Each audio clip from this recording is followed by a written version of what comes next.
Vigits, yo, what's up, guys? What is going on? Welcome back. Hope y'all are doing well. Athletic Madrid versus Real Madrid. Yeah, I'm a little bit let down. I'm plenty sick too, by the way. So I'm trying to get through this video. No, I'm a little bit let down because I was enjoying the streak that they were having. Real Madrid, they're having really good streak in playing football and winning. And I mean, I wouldn't say they dropped the ball. They just couldn't win. Simple as that. They just couldn't win. And I'm glad also for Athletic Madrid because the last game when they played against Madrid in the Super Cup, they were playing so well. And I thought they were going to win that game. They had more chances. They were attacking a lot more. Their attacking I wouldn't say it looked better. It looked better by a margin than Real Madrid's. At least that's the way I saw it. This game was almost, not exactly, but the opposite. It was Madrid. Before that goal came, I knew that Real Madrid had lost, but it didn't seem like it. It didn't seem like it because it came in the 39th, 40th minute. And up until that point, things started off evenly, but afterwards it was Real Madrid. Real Madrid had most of the chances to be able to score. So it was pretty odd to see Athletic Madrid score. I don't think it was anybody's fault. Maybe a little bit Lunin. Yeah, I know. Just because of the way he came out. Definitely don't think it was Rudiger. Actually ended up hitting, I noticed, what's his name? Griezmann. And Griezmann was pretty much involved in all the goals, whether intentional or not intentional. And ended up hitting him, and that little spin, the shock absorbing that it took for Rudiger to be able to head it back, they didn't have enough power. Because that ball was going to go out regardless. It's a very light ball. It shouldn't have gone the way it did, going right to Lino. But Lino made the best of it. And again, I was surprised. I was like, where did that come from? That shouldn't have happened. It should have been Madrid. It should have been Madrid that should have scored first. But then again, Madrid had plenty of chances too. That really sweet pass from Vinicius to Rodrigo. And look, I thought he did well on the first control. But then afterwards, that second one, because it wasn't him. He wasn't the one that had the last touch. It was Jimenez. Jimenez the one that touched the ball and could have scored against Oblak. But I thought he should have done better. He needed to do better. Rodrigo, you need to do better. That play right there, that was... And it wasn't offside. It wasn't offside, was it? No, I don't think it was offside. You got to make that count, man. You need to put that behind the net. You need to put that inside. There was plenty of chances. There were just plenty of chances. At the beginning with the 10th minute with, what's his name, Bellingham. That really good play against Axel Vistral. What is it, the Belgian? I forgot his last name. Oh, my God. Damn. Can't believe I forgot his last name. But yeah, really good nutmeg and the little cut to the inside and then the shot and the crossbar. And yeah, Vinicius should have done better. So there were plenty of opportunities for Real Madrid to be able to score. Plenty of opportunities for them to score.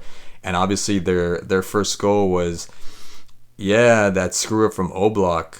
The huge screw up from Oblak. I don't know what happened. I thought actually the ball hit one of his players first and then it hit his glove, but no, I think it was just him. Just the way he came out, just miscalculated the ball. I don't know what happened. I guess the players in front of him, obstructed him, his own player. But yeah, that was a huge mess up. Huge screw up from Oblak's part. Sorry, but that second goal shouldn't have happened. Come on, that second goal shouldn't have happened. Lunin. That was all Lunin. Again, Griezmann had just Griezmann, the way he plays, man, just that subtle little touch inside, two people following him, right between, and then the deflection from, what's his name, Camavinga. But Lunin, I don't know, the way he timed it, that was Lunin. That definitely wasn't Rudiger. Again, that wasn't Rudiger at all. Now, the second goal for Real Madrid, yeah, that was intentional from Bellingham. I don't know what the commentators were going on about, but he meant to do that. Because you can see in the replay, as soon as he passed it, like I think he did, like we know he did, he looked right at what's his name, Joselu. Looked right at him as he was kicking. I think as he was kicking and after he followed up on the kick. That was such a good pass, such a good play. We had a game, right? And then the third goal, I mean, God, what a superb goal. And I would have figured, what's his face, Vinicius, I would have figured he would, because Vinicius is fast. I knew it was towards the end. People are tired. Vinicius is not known for being an attacker. I get that. But, dude, come on, you could have, because he would have made that same effort had it been an attacking play. He would have made all the effort to be able to score.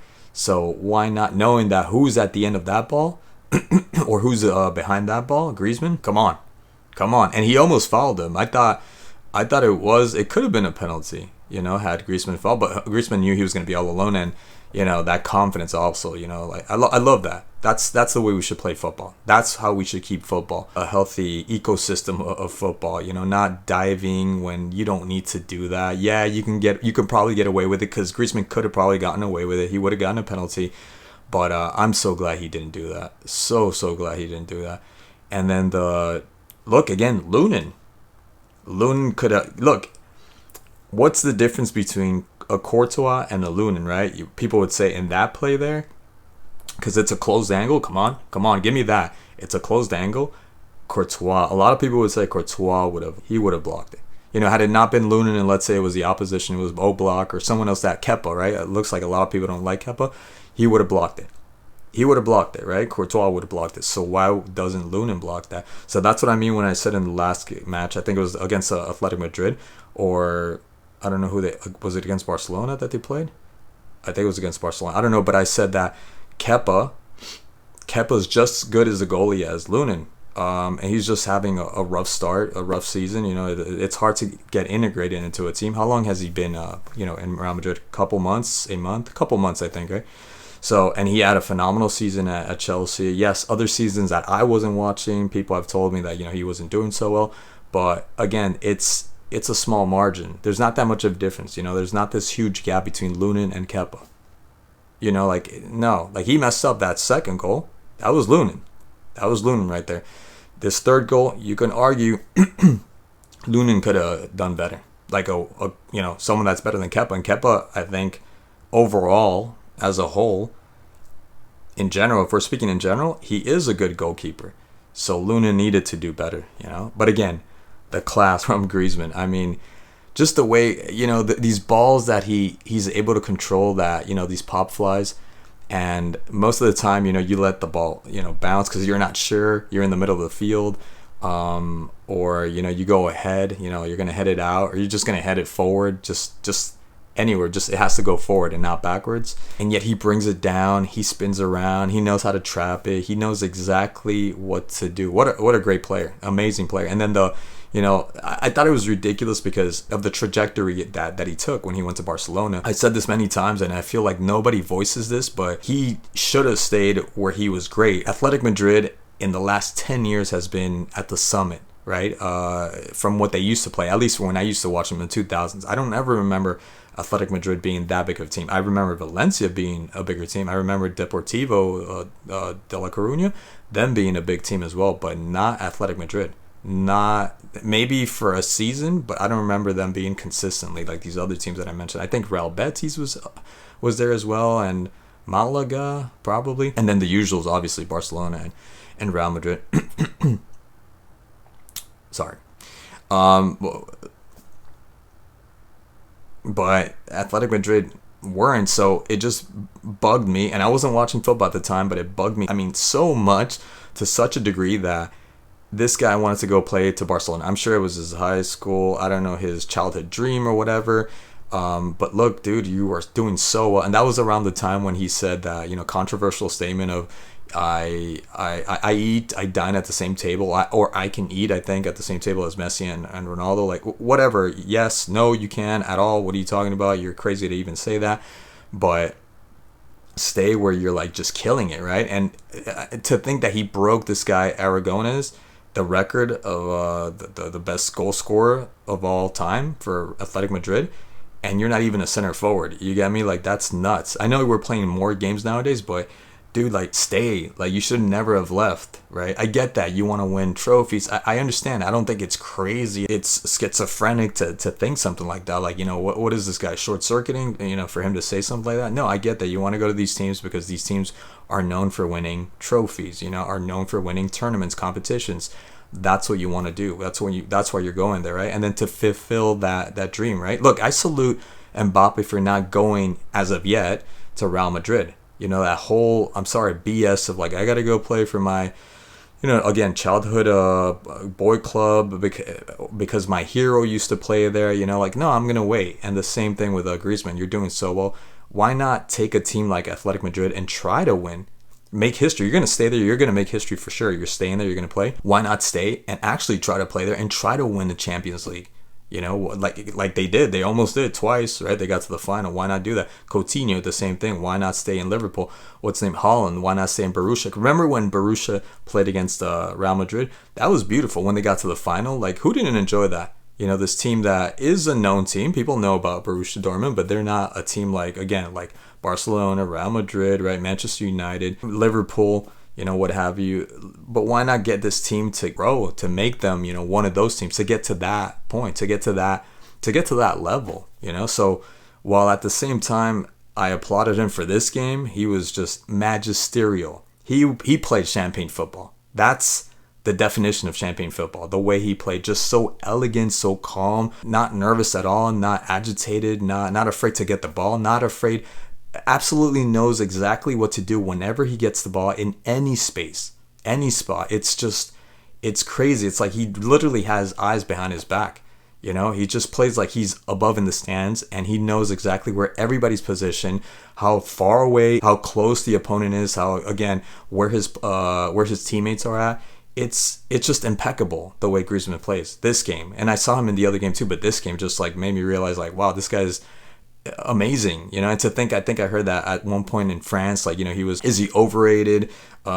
Should he not get called up for France anymore?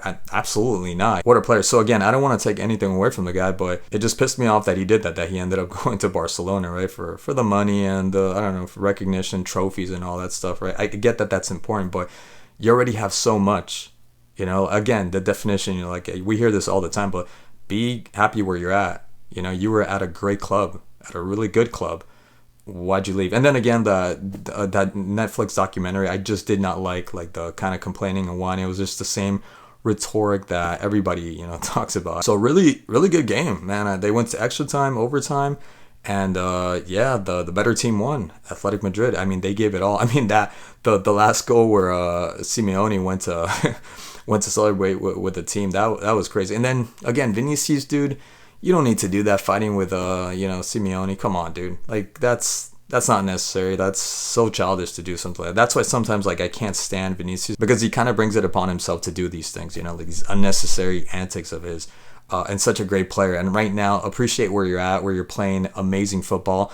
I don't care if Jude is the new whatever, he came in, he's a great player as well.